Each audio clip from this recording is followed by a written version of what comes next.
You are watching a Fact TV presentation of the town of Swanzey. Make a motion, we approve the regular meeting minutes of June 21st. Second. Recording in progress. Motion made and seconded to approve the regular meeting minutes of June 21st. Any additions, deletions?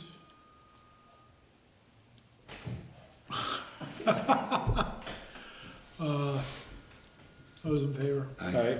Aye. I think we're gonna table July 6th. We're still working on getting those finalized, Wondered where they were. being finalized. Make a motion, we approve the non-public meeting minutes 1, 2, and 3 of July 6th. Second. Motion been made and seconded to approve the minutes of July, the non-public minutes of 1, 2, and 3 of July 6th.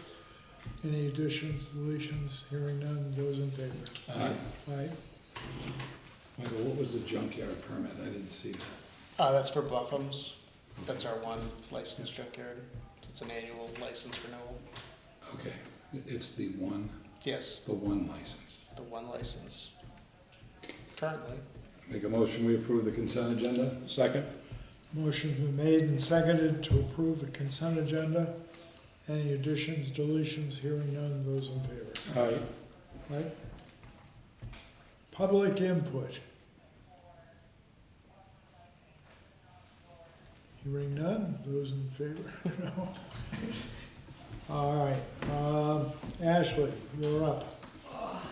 So, I have come to ask you, gentlemen, your thoughts on postponing Old Home Day this year. Due to the fact that Talbot Hill's not horribly stable, we've had a lot of farms and organizations back out, one of them being like the Red Cross. So now we don't have that additional first aid station. Personally, myself, I'm a little tapped out right now, just with everything that's been going on. One of our committee members also lives at Pilgrim Pines, so she's been completely devastated with everything that's going on right now. And there's a 70% chance of thunderstorms all day Saturday as well. I am a little worried about the rain incoming on Friday as well. 5 minutes of rain at Brown today flooded the entire infield. There's just no place for this water to go right now. I don't want to cancel it altogether. I think it's an amazing community event. We used to do a Swanzey Covered Bridge Day in October. The first Saturday in October is our Swanzey Covered Bridge Day itself. I would love to try to maybe tie something in to Old Home Day around that time this year, if we're able to move all of our vendors and things like that. But we're taking a big hit, like the petting zoo for the kids zone is unable to make it now. A lot of farms and people are going, we've got to take the weekend to recover still. And I understand where they're coming from. So that's why I don't want to cancel the event. I think maybe pushing it back to a later date this year is going to benefit everybody. And I'm just here to kind of get opinions and feedback. If it's something you guys want us to see us push through, we can definitely try to make it happen. It's just, there's 6 of us on the committee, and it's just, all of us are going in different directions right now, dealing with the flooding and just job impact to the flooding and stuff like that. I don't know if anyone's seen Talbot Hill. I went down it today, and it's very concerning in my mind to kind of maybe stage a large parade up on it. I know the lower half isn't as bad as the upper half, but that lower half still looked pretty rough this morning. Yeah. I was up there today. It's a nightmare. It is. My husband works for Public Works, and he laughed at me. He goes, "You don't touch Talbot Hill, please." It's a nightmare. He's very sad to see all their hard work from last year go down the drain. There's still probably people using 32 to 119 to get to Winchester and south, so probably a good idea. And I know they just only barely opened up a small portion of Swanzey Lake that you still can't get down through Holbrook right now.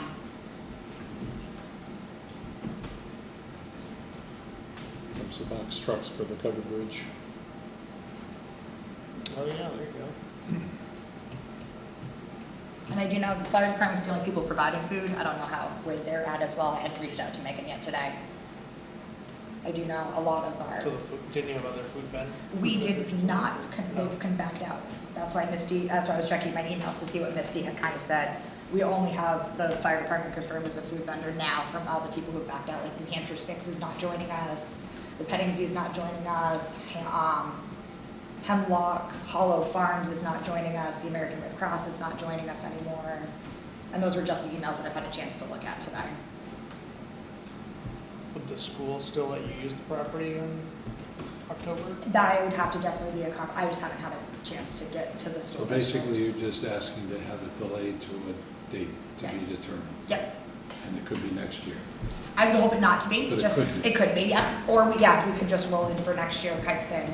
I'd really like to see it touch off, I'm just, with the state of the town and everything like that.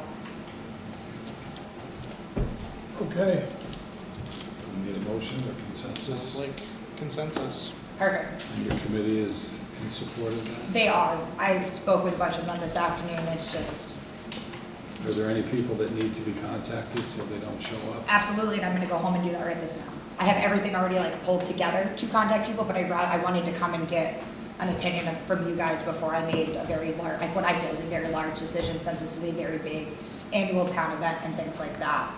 It's just really hard to see all these people who normally join us and attend not be able to because of their conditions of their properties and things like that at the moment. And what's a life on the farm without all my fun animals? well, let's see if the people that are canceling out can be available later. Yep, well, that's gonna be the conversation too, is that we'll send out a date, and maybe if it doesn't work for, to kind of tie it into that covered bridge day, we'll gladly look at August, before the school goes back in. I think that might be a good idea too. You might have to look at that because Yeah. of the school. Yeah, and I will admit, I haven't had a chance to really consider alternative options for a day and things like that right now, just, I relocated camp today, so it's been a lot going on. But yeah, I will have a chance to sit down once we get our feet back underneath us and I can make a solid plan to go forward with everything. And how is the camp running? Good. We only had 44 kids today, but we had a great time at Brown. We pulled out the sprinklers that we use for the infield over there, and the kids were able to still cool off and relax. And You only got downpoured on once? only once, flooded the infield. I bet the swamp that's actually flooding right now. Are you going back to the lake tomorrow, or? Well, the lake's closed for E. coli, and the state's asked us to stay off the roads until they're fully open, just because it's not super safe for like EMS to try to get to us if we had a medical emergency and things like that. We're at least a lot more accessible where we are at Brown at the moment. Do you think that, so you're waiting on the roads to be rolled? Yeah. So next week could be the same way? You'd be- I'm really hoping it won't be. I heard that they're pretty close to the end of Holbrook being passable, and with the 32 being open already, there's already one way in and out and things like that, which make me feel a lot more comfortable Sure. and things like that. Just the delay time of getting to us if something was to happen is always a concern. But yeah, and well, the lake's gone bad, and Yeah. we have not confirmed a date yet for retesting next week. It won't be tested until next week, just because the state knows we do have more rain coming, so there's no point to test anytime before that happens. But with that, I'd like to get back to the beach, but a big issue is that the entire campsite portion of our property is flooded. So like you step in the grass or anywhere, you're ankle deep in water, which is big slipping, falling, hazard. There's a lot of rocks too that the kids go and woo and smash a head. I'm not looking for major injuries. And you've got help communicating with the parents? Oh, absolutely, yeah. I was away over the weekend when I got the phone call that everything was flooding, and I called 2 of my staff, and they're like, stop worrying about it, we've got it under control, go enjoy your evening. And my staff took care of everything, contacting all the parents, and were absolutely amazing. And they came in Tuesday, we spent all day Tuesday lugging sand back onto the beach to worry about washed out areas, and then they packed up all their supplies and helped me lug everything over to Brown, and they showed up with bright smiling faces this morning, and we rolled out like nothing had ever happened. Good. Good, super. And the circumstances on Saturday, there's a means in place to avoid that happening in the future? Having The beach With now. a gate. Oh, the beach not open? Yes, so that was just a miscommunication with the staff. I have 2 staff that are gonna be at the beach going forward every weekend. It was just the one last weekend where there was 1 staff, and I missed the ball where he showed up on Friday, and I didn't question why, but he just didn't realize that somebody still needed to come open the gate and all of that. Sure. Yes, so hopefully no, that will not happen going forward. And I also. Initially, when it was discussed, he thought it was for future reference, not realizing that it was approaching At the emergency time. crisis. Yes, and I also plan to not go out of town again. No, that's not. You have to do that. Every That's time not I a choose, solution. something like this happens. How'd the improvements hold up, the bathhouse and the rain? Perfect. garden? The bathhouse is in great condition. spillway, the little slipway is pretty rough, but it was rough before, just because we've been seeing so much water, so we've had a really hard time setting the grass specifically in that area. We did deal with the overflow of water coming out of the building, washed away some sandbags, which washed away a large portion of the beach where we first walked down in. We are noticing though that how the new pavement comes in is sending water not down anymore, but around the building the other way. So we had beach washout on, well, the beach washed out on the other side. Yeah. I was like, oh, this is another fun problem. The campsite took the hardest hit though, because we have stairs over in there, and they just, where the water came down off the hill, washed everything out around the stairs, and they're not horribly stable at the moment. Thank you. Yes. But all in all, it helped compared to Compared to what it could have been, yeah. yes. Good. It No. held up pretty well. The bathhouse looks beautiful, and yeah, it was only just those few little areas that kind of washed out. Everywhere that we fixed did wash out, which is what we want. Good, Absolutely, perfect. Thanks, Ashley. I'm gonna go send some emails. appreciate it. Thank you all. Not listed on our agenda, but Mr. Kowalczyk asked if he could come in and give you a brief update on how the rail trail, or the Ashlee Rail Trail fared in the storm. Thanks for taking me the last moment.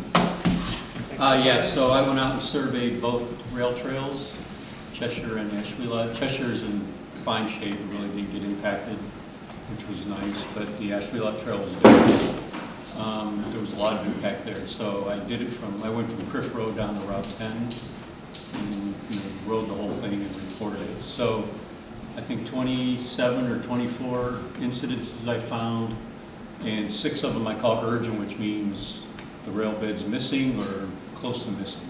So that's what you have in your handout, so I'll just quickly go through those. If you got it in order, page 2, so this one's near the electric substation at Pine Street. There's a culvert right there. In fact, the first picture, I'm standing on the gravel of the substation looking at it.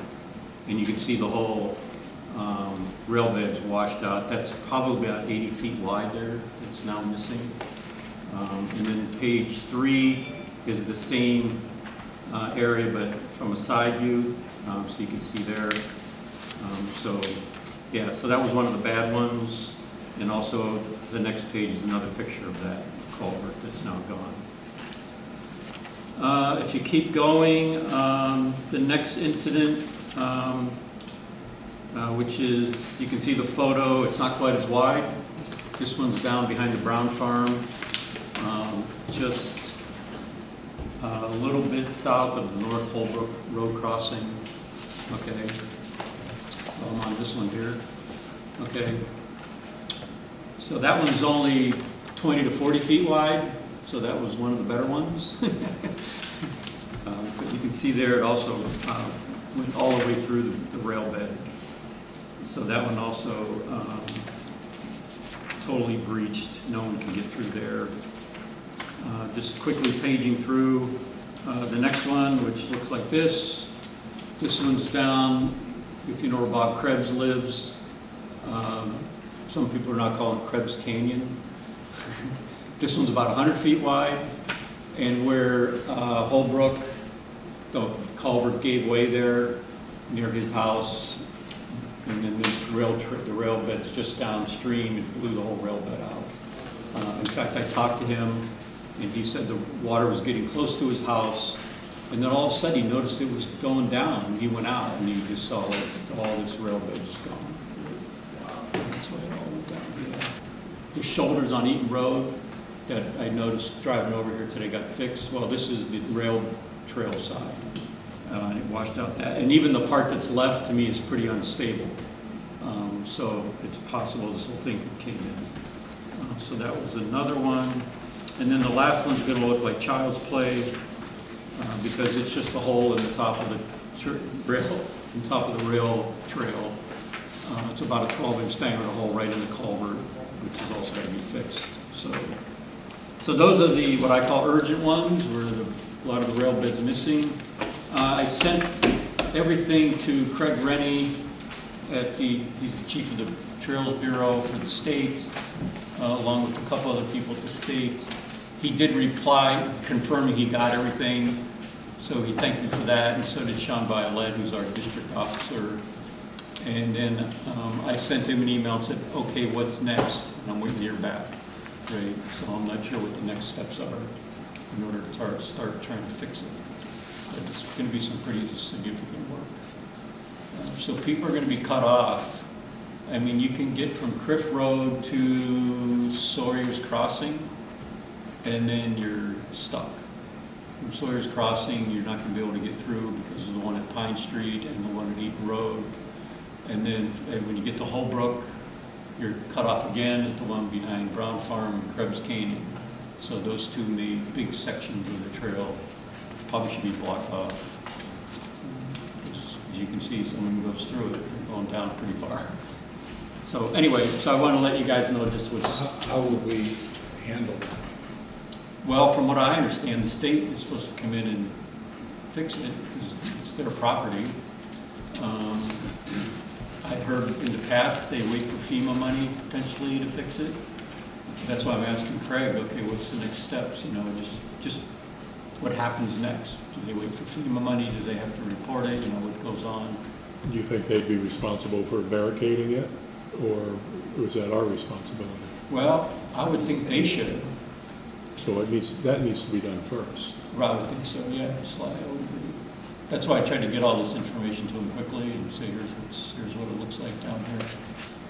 And maybe they'll do that. So, but as soon as I hear from them what next steps are, I can let you guys know. Your help might be, if it looks like it's going slow, send a message to the state that, so what's happening? You know, just to kind of prod them a little bit. If the Pine Street sinkhole we had, or whatever that was, what was that, last year or the year before, is any indication, I think it only got fixed because the people fixing the power lines came through. Yeah, and that's the one that got blown out. That's the fourth time. So yeah, so right, Eversource is the one that actually did the work. We heard that one. So, And now it's gone. I use it all the time. Yeah. All right, so any other questions or comments or? Thank you for doing the research, getting Yeah. the photos. Yeah, Pretty good. Henry Underwood at Southwest Regional Planning Commission put together a system so we can log all this stuff, which worked really well. So I was out there with my phone, just doing it with the phone kind of thing, and then it all goes into the cloud and I can generate a report. So I think Henry a lot for that. It was really helpful. Thanks for doing it. Yeah, sure. Appreciate it. So does Michael need to work with you on this, or do you think you? Oh, you're volunteering some of his time? Well, he's got extra time. No, that's all right. I mean, he's very Julius responsive is to the me. rail trail committee liaison now. And both of them are very responsive whenever we need help, so we'll just continue to Yeah, work with them as we I'm sure have. they have other, so we'll probably have to be patient for a little while, I would guess, but we'll definitely stay on top of it. We'll tag team them.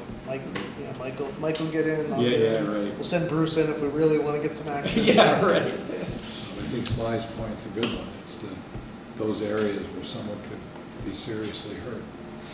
Yeah, and the risk, you know, the bigger risk is someone walks up to the edge to look at it, and then it just goes out from underneath them.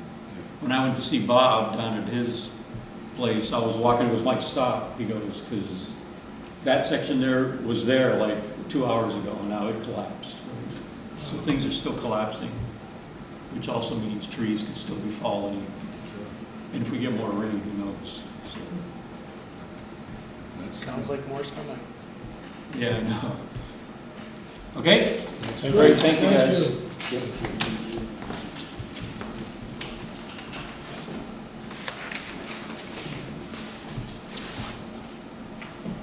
So, you got a flooding update? I do. So yeah, as everyone is obviously aware at this point, we had some significant weather and flooding, primarily Sunday, July 9th, and then continuing on to July 10th, which caused significant damage, closed several roads. Winch Hill, Pebble Hill, Corliss, and Rabbit Hollow were all severely damaged and impassable. The great efforts of our Public Works Department, contractors, police and fire, to respond quickly, emergency management. Those roads have been made passable for emergency vehicles and residents only at this point. More work will still be needed to bring them up to their normal conditions.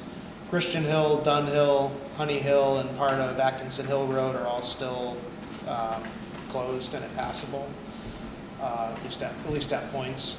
East Shore Road also still has a portion that's impassable. They're working there today, making good progress. And several other roads that suffered significant damage include Talbot Hill Road, Foxglove Lane, Partridgeberry Lane, and Eaton Road, but those are all open at this time. So probably the next most significant would be Talbot Hill, and it's kind of similar to what Mike described in that I was out there assessing yesterday when it was sunny, and just while you're standing there, the asphalt is continuing to, as it dries out, is continuing to crumble away. So that's, in terms of dollar, especially since it's a paved road, that's going to be a costly one. At this point, still assessing the damage, but looking in the $1 to $2 million range. Our state and federal partners have been very helpful. I got a phone call from Senator Hassan, and also calls from the offices of Representative Custer and Senator Shaheen. Representative Rhodes stopped by, I believe, Monday to check in, met with Pam, and we had a call from State Senator Fenton, close contact with Director Buxton with Homeland Security. So they've all been very accommodating at this point. Big thing we need is a disaster declaration, and then ultimately, FEMA hopefully funding to help pay for all this stuff, because Joe has done a great job marshaling resources to get those roads passable again in a really remarkable amount of time. But the bill is gonna come due, and it's gonna add up. Pam has been great. We've been forwarding a lot of the calls through her because everyone wants to call, DPW, and Joe's busy directing traffic at the job site. So Pam's done a tremendous job taking, I'd be willing to say, probably hundreds of calls from folks anywhere from the significant to the less significant. People are going to have to be a little patient, but Joe's doing a great job prioritizing obviously the top priority is get people that were stranded. I think if we're not fully there, we're getting very close. I think Honey Hill and Atkinson Hill are probably the last places that folks are still somewhat stranded, but we've been in close contact with them, making sure they have what they need. So yeah, that's my initial overview at this point. It's remarkable. I understand that Joe has been calling on all of his friends. All of the assets at his All the disposal. assets. Yeah. So no, he's done a tremendous job. As have the whole crew, Pam and everyone. So everyone's really stepped up. Sly went and got some food for folks on Monday to help keep them fed. We've been bringing donuts and pizza and coffee up there to keep them going. So. No, they all have diabetes. But they're still, they'll get them through the next couple of weeks anyway. Good. All right. B. Julius, did you want to speak to this very exciting policy? So you had an opportunity to review it a couple meetings ago. I think we tabled it because we've got it kind of. Is there a PowerPoint presentation to go along with this? Oh, that would not help. Yeah, it doesn't make it any more interesting, I promise. So it's an acceptable use policy for computers. It's very generic in its nature. Primex actually was the one that reached out to us and said that we really need to look into updating our policy. It's standard boilerplate in a lot of ways. In terms of it recommends so many characters for passwords. It recommends so much firewall safety coming from Alan as well. Just a few boilerplates, recommendations, best management practices of sorts, because as you know, it changes very, very quickly. I would say the primary use of this really is, say an incident does occur, we can say that we did X, Y, and Z to make sure that we are safe on our end. We need to file a claim. We have had 4 incidences that I think were relatively, I'd say needed some level of an attention since I've been here. And I think out of all those 4 cases, we've solved them relatively quickly. But I think we could have had more insurance on our back if we had policies like this in place Not just the cybersecurity policy that was already approved, because that gave us the methods to how to act. But this policy basically tells employees, this is what we expect from you guys to do. That's kind of the gist of it. I could go into the nitty-gritties for each individual sections if you want to, but overall, I think the idea is just to say, when employees come to me or Michael and they say, you know, what do I do for a password for here? And I can say, you know, 11 characters, passphrases are what we're looking for, and make You sure don't use the same thing that you use for your personal email Yes. and your banking and everything else. Don't log into your personal Facebook at work. Don't log into your personal Amazon at work, that kind of thing. It really is a way to protect employees from us as much as it is us from them as well. And I think the biggest concern we've had is really, you know, towns are a target. We know that. And so if we're the targets and they hit us, is it also hitting our employees as well? And are we liable for that action then? Because we didn't tell them not to up until this point. So if they lose all their Social Security, credit cards, and Amazon, and everything under the sun, is that our fault because we didn't tell them? That's what Primex wants us to address. So I'm not going to shout fear anymore, but that's kind of the deal and why Primex is honest about this. And Alan has reviewed it. He seems to at least agree with the majority of it, and I think that's the important thing. So. Make the motion. Second. Motion made and seconded. Those in favor? Aye. Aye. Awesome. Thanks, Good guys. job, Louise. Okay, C. Chief, did you want to come up and join us for this next item?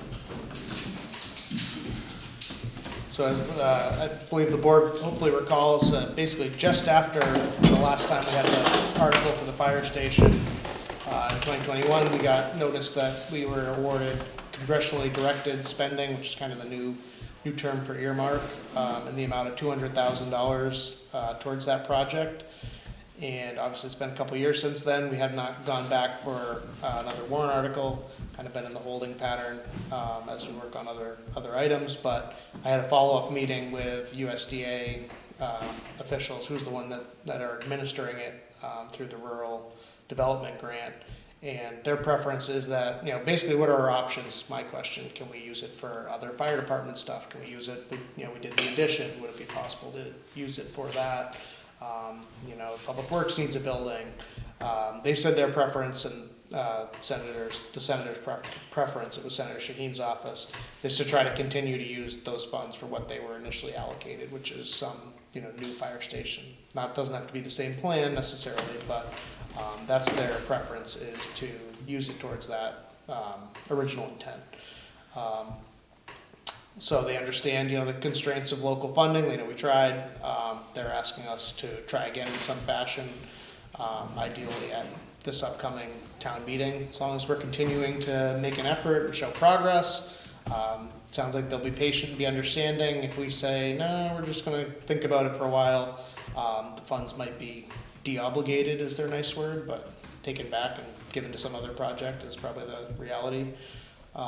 So I don't necessarily need a yay or nay or where we want to go from here at this point, but I did tell them I would try to get back to them by the end of the month in some fashion, what the board's kind of general response to that situation was. So again, largely good news, you know, 200,000 that can help go towards the project. But we have to start thinking about it again, which I don't know if any of us want to, but so.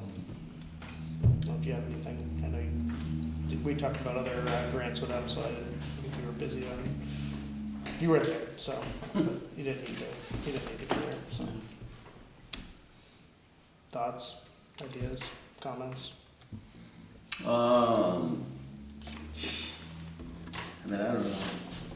I mean, the design that was there was. I like the design. I don't know if it's gonna be feasible. So.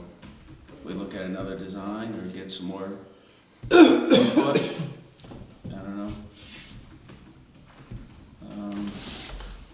I mean, the priorities, we got to get Station 2 out of there. So, I mean, we still have the land, we still have the property. That's where it's going to be. But I don't know if even trying to redesign it would be worth it.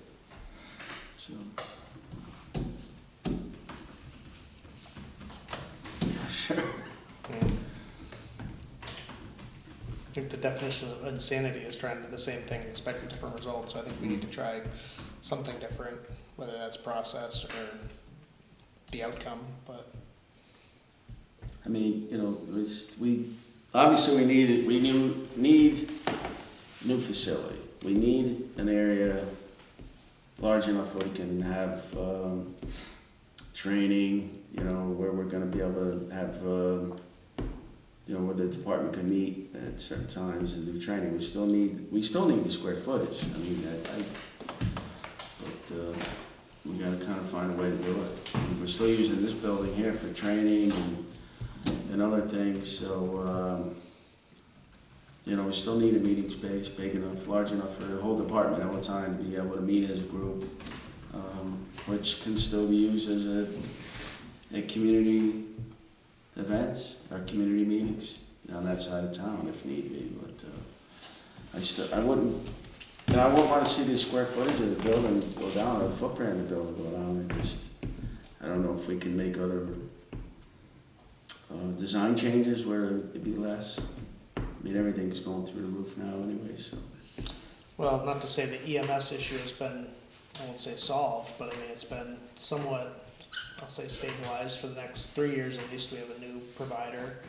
You know, we haven't made any long-term decisions about our ambulance, but, you know, we have 3 bays in that station now. If we went to 2 drive-through bays instead of the 3, that would cut down on some of the size.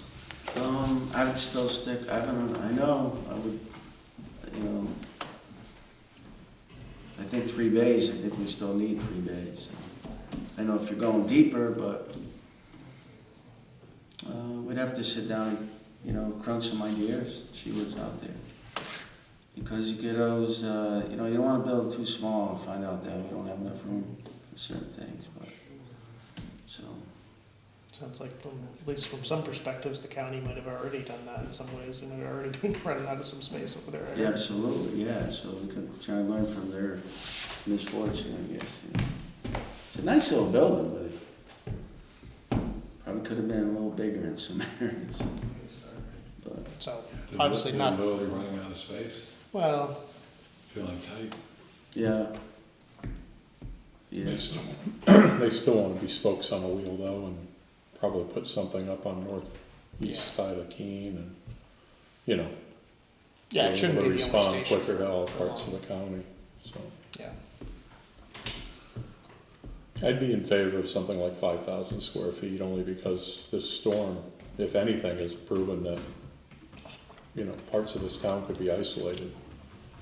We really need the 3 stations, so if we put everything in one basket, Oh, yeah, yeah. a big storm comes along and might have to drive to Winchester to get back up over to East Swanzey or something.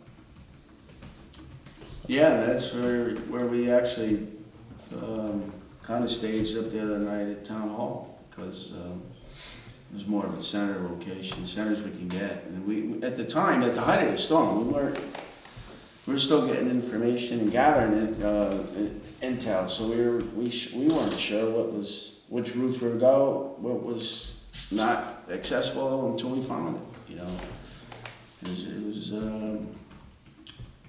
it's pretty difficult for a little while there again. No, I get it. I mean, this town is so big that you still need 3 stations. So, but yeah, we can. Yeah, so we're throwing out ideas. Obviously, Yeah. we don't have to design on the fly, but is there a general consensus of trying to develop something What's the current square footage? of the existing station or the Of proposal? the I proposed. think it was 11 or 12,000. It was over 10, yeah. Depending on if you counted the as an in or not. Mm.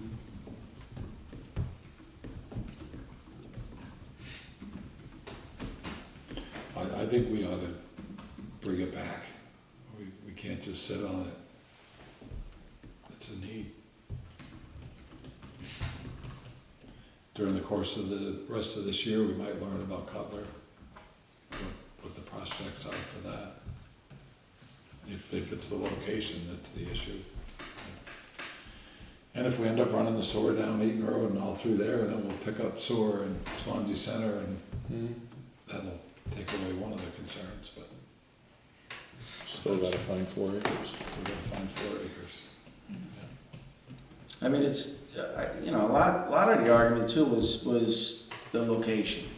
Some people love the location, some people hated the location, so I don't know if changing locations, I don't know, if, number one, if it's even possible. Is it feasible because we already own the land, or would that make the project, you know, pass that through? Some people are just dead set against the location. Well, we'd be going against these statistics that we were given if we were to change the location south, or whatever direction it is towards the center. But and then finding the acreage, that's a conundrum. Yeah. That's tough. And I also think that if we need to have a station that provides the services you're suggesting, that we need to know what that footprint is. Is it 5,000 square feet? Is it 10,000 square feet? Is it 7? But we're either building a substation or we're building a station. And if we're building a substation, then we got people meeting in a garage. If this place is, because this is supposed to be generating income. This isn't supposed to be a town facility. So when we sit here, we're losing potential revenue that could be used to maintain the structure and improve it. So for you all to have your meetings here, that's great, because we don't have the rental needs. But at some point, we may have the rental needs, and they, in my opinion, should take precedence. And we need it. You need a facility to, your team does, to have those meetings. Well, and then the other, I think one of the major benefits of having that, because we do have the land, we have the property, is that, you know, I've said this in the past, and of course, you know, the board knows this well, but to have everything on the property that we need as far as our, you know, for hose testing, for ladder testing, aerial testing, well, instead of, right now, we're out in public streets trying to do that. We did the aerial testing back here 2 weeks ago, you know, so luckily the parking lot was empty. But, you know, for our own training purposes, you know, that would be ideal for us, you know. Again, it doesn't have to be, you know, the biggest fire station in the world, but that land and that acreage we have there is ideal for that type of work that we need, you know. And again, that lessens the liability out there in the street. You know, Slide knows we use the hydrant down on Page Court for hose testing. If we had that available to us at our own fire station, that would be ideal. So that's another benefit of having that land, that acreage that's already there. We just have to all agree and find the right building to put on it. So we have to take a hard look at it and really, you know, kind of understand what we need, you know. And it could be expanded later. Right. Because the land's there. So. Yeah, exactly. So, I mean, you know, as the addition here gets finished up and, you know, I have some separate quarters there and some decon areas there, and so we're moving in that right direction, so. But I think new construction would be easier to, like you say, you know, it could be, I don't know if it's modular is the right word, but, you know, again, there's the footprint is there and the space is there.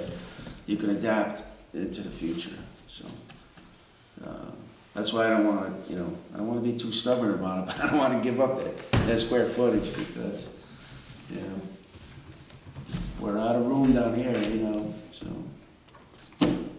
But Right now, if I remember correctly, the hot zone is on one side, the bays are in the middle, and then the cool zone.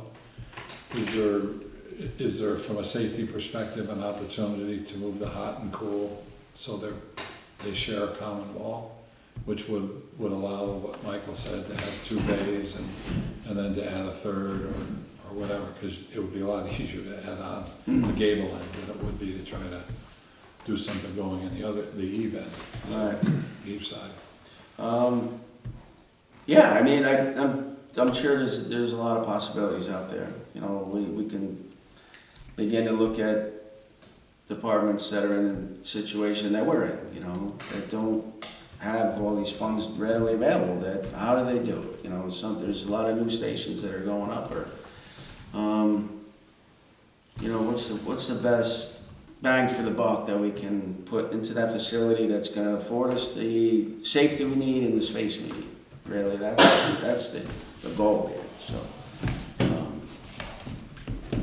again, you know, there's a misconception out there. We're trying to build this enormous thing but we need it for operations. So, yeah, you know, we can look at that, Bill. I mean, we have to look at everything. Kind of we almost have to reinvent it, I think. You know, and present something. Now, where's I mean, even if we went 2 stories, was there a cost factor in there if we went up? It's usually cheaper to go up than it is out. Oh, right. So was that in the original plans prior to that? I don't think we ever had maybe the first one. Has First one up at Stafford Drive had it. Expandable upstairs. Maybe that's an option, right? Yeah, the only thing is, you know, you have to make, obviously ADA, it's gotta be ADA, so, you know, if there's a small, not a lift like this, but probably a small hydraulic elevator, if you have a meeting space upstairs, you know. And I think that one had such a small footprint, we didn't have to drive through bays. I believe that was a back end. Yeah, I think you're right, yeah. Because that had the very limiting site. Well, it sounds to me as if we need to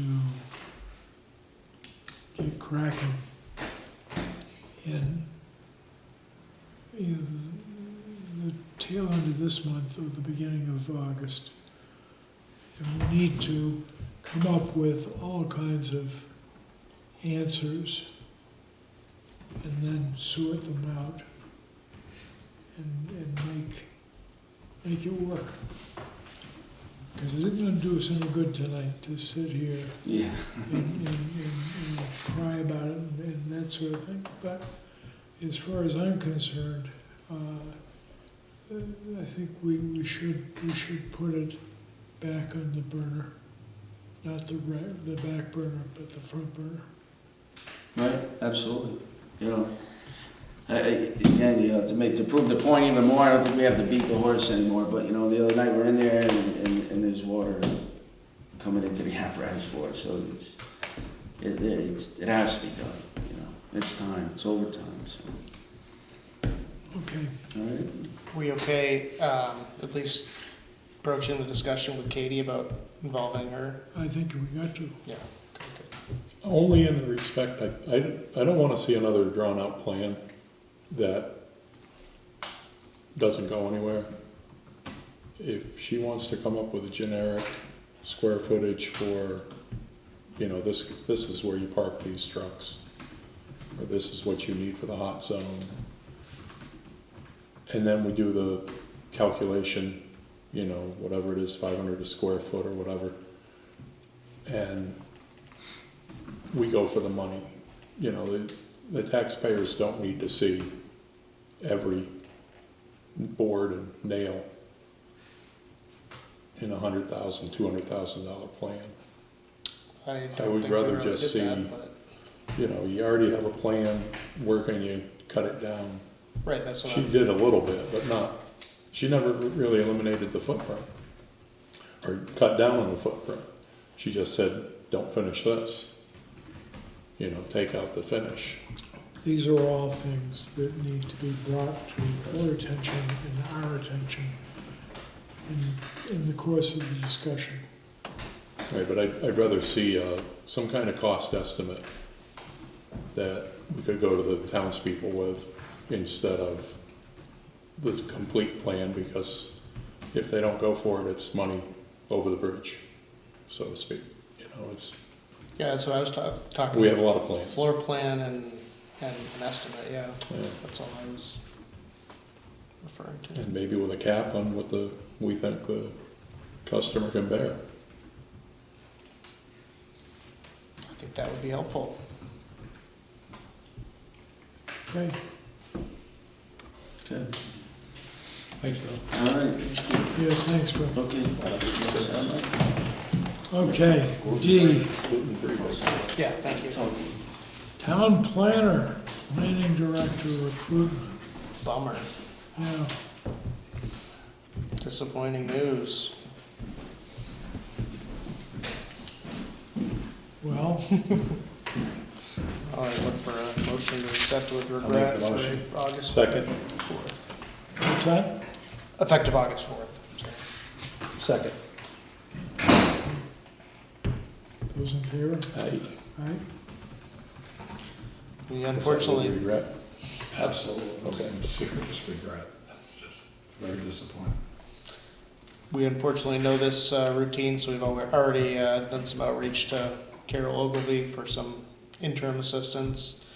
And we have the ads pretty well drafted, so kind of reference in here, I think, just to kind of cast a wide net and not potentially discourage people, frankly, like Sarah, who we just kind of got lucky with last time, that had a little less on the front end experience. I'd kind of like to post both jobs, which in the past I would have said, well, that looks like you don't know what you want, and I guess maybe that's true, but with how the perspective has changed on hiring, I think we just need to cast a wide net and be open to potentially people, again, like I said, like her, who definitely far exceeded her expectations despite not having a ton of experience in the field. So I guess I'd like to, at this point, post both positions and get as many candidates as we can, hopefully. And if someone great with a lot of experience comes in, give them the planning director job, and if with someone that's a little greener and has to work their way up to it, and maybe with a mentorship with Carol, like we had with Sarah, go the other realm. So. Similar committee? Well, last time I don't even know if we didn't do a committee last time because we really didn't have enough options for them to narrow it. So if we have enough where we have enough people to narrow it, yes.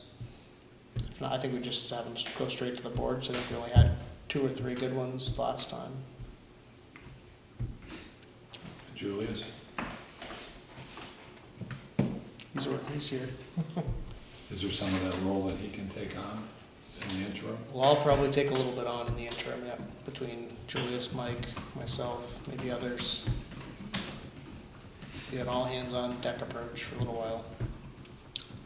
And Unfortunately, we're used to it, but we have an extra set of hands, so that'll be definitely helpful, And these are all ready to go?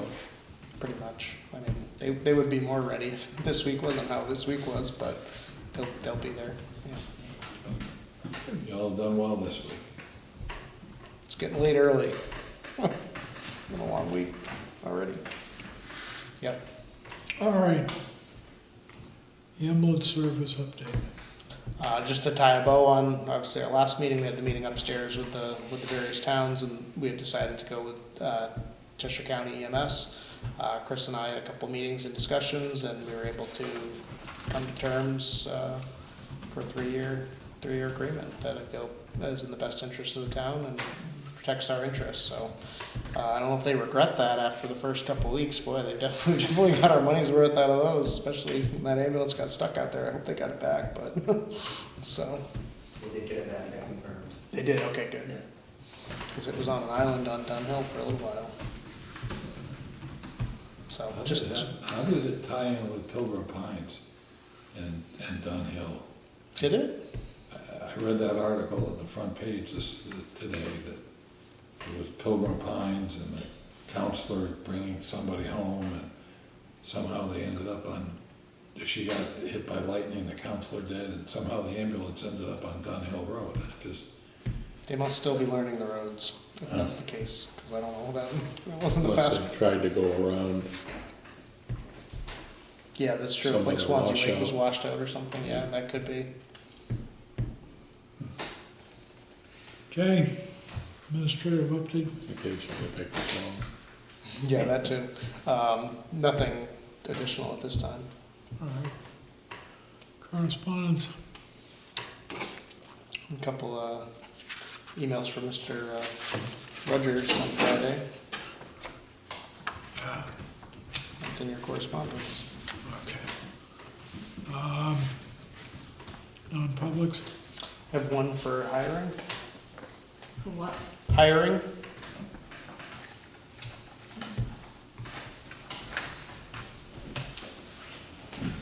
William? Was that, well, we need to talk about this upcoming Oh, you want public to? hearing. Okay. Which one? Well, before people think they have to leave. You don't have to leave yet, Bruce, if you don't want to. Oh, I got another meeting to go. Okay. If you're leaving under your own volition, that's okay. What's that? I said if you're leaving under your own volition, that's okay. Thanks for coming. Thanks, Charlie. Thank you. See you, Julius. Which one? I'll tell you afterwards. Okay. Oh, so we, under what? B for hiring? I'll make the motion that we go into non-public under B for hiring. Second. See you later. Motion's been